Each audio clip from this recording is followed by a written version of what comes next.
Hi, my name is Dr.Raul Enad from Cadenza Medical Clinic, Ave Maria, Florida. We're going to talk about sleep deprivation, its effect on the health. I'm going to present to you a case. In fact, there will be 3 cases. The first case involves a 21-year-old student who was sleep deprived preparing for the annual play. The student presented with confusion in the initial phase and then eventually the full-blown psychotic episode. There's an impaired lymphatic system and neurotoxic buildup when you're sleep deprived.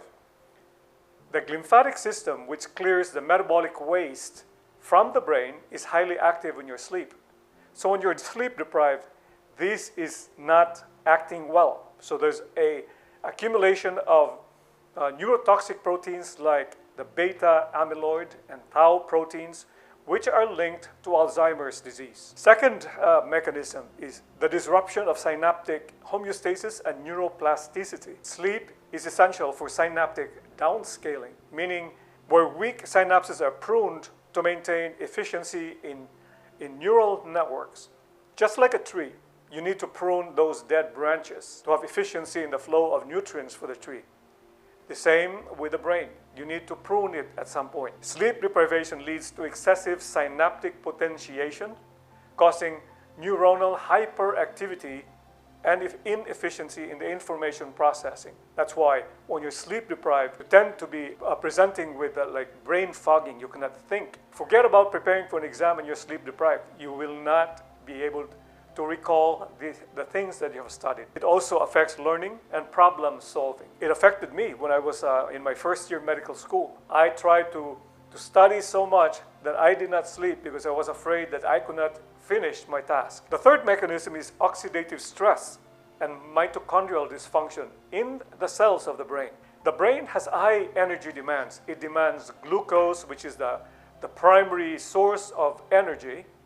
And when it's deprived of glucose, it taps the reserve, the ketone bodies. Not only that, sleep deprivation increases reactive oxygen species. It reduces alertness, you are fatigued, you cannot even think, you cannot even move, you're not motivated to go for another activity. Chronic oxidative stress can cause neuronal apoptosis, meaning cell death or program death of the neurons. There's also neurotransmitter imbalance, and this reduces the GABAergic inhibition. GABA calms the brain together with the taurine, leading to excessive glutamate activity, which can cause neuronal damage and impair cognition.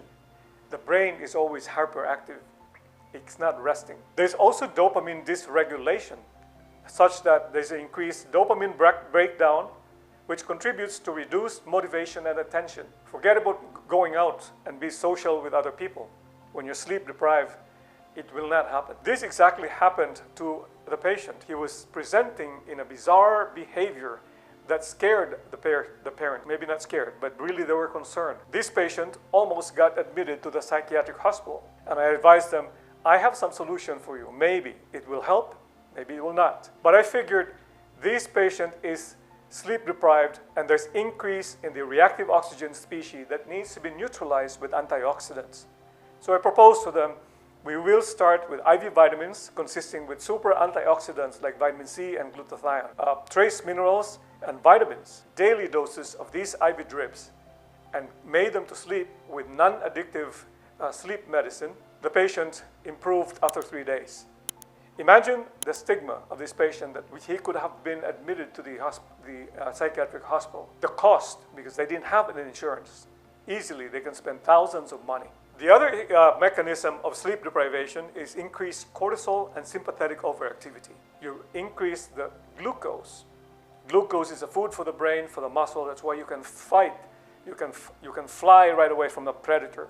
But during chronic sleep deprivation or chronic stress, increase in cortisol is not good for you. It will be harmful for your health because the glucose is constantly elevated. And remind you, glucose again stimulates the sympathetic overactivity. So it behooves you to really control your glucose intake and manage the cortisol and manage your stress. This brings about my case and my patient's case. I felt the feeling of lightheadedness, sweating, and also feeling of dark vision when I was having this tachycardia of 220 beats per minute after being subjected to sleep deprivation for a number of months and years, at least 3 years. My patient also presented this way. For a long period of time, the patient was diagnosed with neurocardiogenic syndrome. What is it? It is essentially the lack of sympathetic tone, where the patient's blood pressure would fluctuate up and then goes down when she stands up. Essentially, she was presenting with postural orthostatic hypertension and hypotension. She was getting so depressed, she was getting anxious. When she presented for the first time to me, her main presentation was her anxiety, her depression, and elevated blood pressure. I can still remember her blood pressure was 170/110. So she told me that many blood pressure medicines were given to her, were tried. I started her on clonidine patch, which acts on the central nervous system. It acts specifically counteracting the effect of the sympathetic nervous activity or sympathetic overtone. She came back the following day because that's my usual day of follow-up. And for the first time, the patient said, "I'm feeling much better, doctor. For the first time in my life, I think you gave my life back to me." Her blood pressure went down to 120 to 130. She immediately did not have the symptoms of lightheadedness. Well, from time to time, she forgets to hydrate. And I'm going to talk to you about the mechanism for that. That also happened to me. When I'm out there during summer here in Florida for the first time, I did not equip myself with adequate hydration. Sure enough, after a long period of asymptomatic months, I get the symptoms right away. I forgot that I need to hydrate. Hydration, 8 glasses per day, minimum. High cortisol level also impairs the hippocampus, which is the center for memory and joy. It also increases the amygdala, increased activity. That's why you have anxiety and depression and anger. In chronic stress response, it inhibits neurogenesis, especially in the hippocampus. That's why when you're chronically stressed, you can be memory impaired, you can have depression, and all those negative feelings will set in. The next mechanism of action is the impaired glucose metabolism, and especially the brain. When the brain relies on glucose as its primary energy source, and sleep deprivation reduces glucose uptake in the prefrontal cortex, where this area of the brain is the command center of most of the activity of the brain, of the body. It causes sluggishness of the cognitive processing. It slows the reaction times. It impairs problem solving, especially when you're taking exam or especially when you're going to have a decision making that is really important.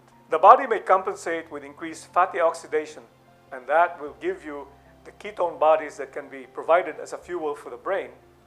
However, this will build up and cause oxidative stress. Sleep deprivation increases pro-inflammatory cytokines such as interleukin-1, 6, and tumor necrosis factor, making the neurons more vulnerable to toxins and immune-mediated damage. Neuroinflammation is a major contributor to the symptom of brain fogging, fatigue, mood disorders, and many of the psychiatric diagnoses that we give to the patients: anxiety, depression. This is a new trend in approaching mood disorders or psychiatric problems. Feed the brain properly. The REM sleep deprivation and emotional dysregulation is also important to consider. REM sleep is crucial in emotional processing, creativity, and memory integration. So when you're sleep deprived, again, it will give you this negative circuitry of loop of anxiety, depression, and anger. Prefrontal cortex loses control over the amygdala when you're sleep deprived.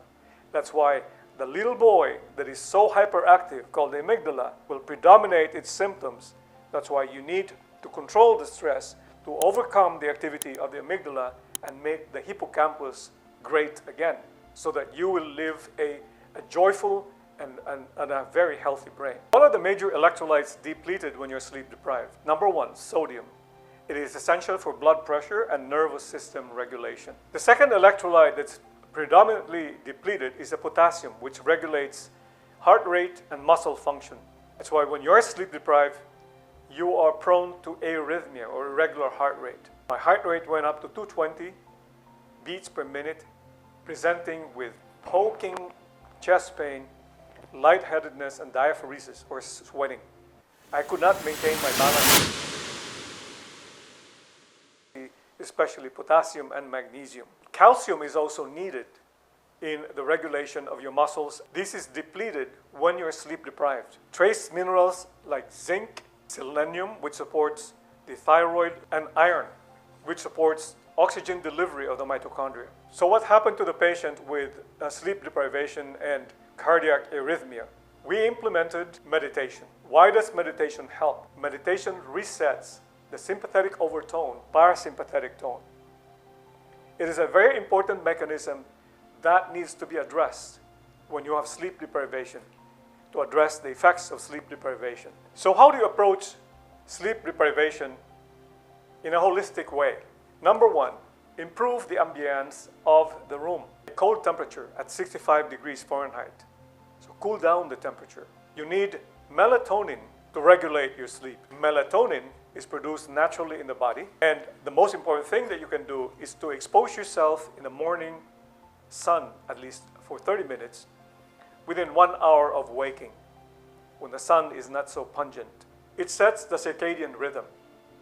Do not oversleep and wake up later, especially at dusk, because that dysregulates your circadian rhythm. Dim the lights. Do away with blue lights or LED lights. Use red or amber light. You need to go into a room, in a cold room like a cave, and if you are to light up, red and amber lights. Electrolytes and trace minerals that would promote production of GABA. That's why it's important that you supplement yourself with adequate amount of vitamin B complex. Taking glycine at night lowers the body temperature for deep sleep. There's some herbal support that I use, especially valerian root. If sensitive, that you can present with vivid dreams, then do not use it. Not only that, meditation increases your GABA that calms the brain. It increases the taurine, which also calms the brain and also helps regenerate your neurons and reset your sleep. It increases melatonin naturally, so you don't have to take supplements. Especially with a patient presenting with high blood pressure, meditation decreases epinephrine and norepinephrine, which increases the blood pressure. So neurocardiogenic syndrome, the core of the treatment is meditation. Blood pressure medicine is just to control the blood pressure, but to lead the patient on its own without medication, you have to impose meditation. And I encourage to practice unconditional love meditation on the Passion of Christ, because it heals the soul. To recap, we presented patients with sleep deprivation presenting with neuropsychological problems, confusion, even psychosis, neurocardiogenic presentation, and even arrhythmia. These illnesses can result from sleep deprivation. I presented to you the holistic approach of the effects of sleep deprivation, which is centered on the sympathetic overtone, the center of which is meditation. And the best meditation there is the unconditional love meditation on the Passion of Christ. Thank you very much. In the next video, we will be talking about inflammation and diet, how it affects the health, the brain, the body, and even the soul. Thank you.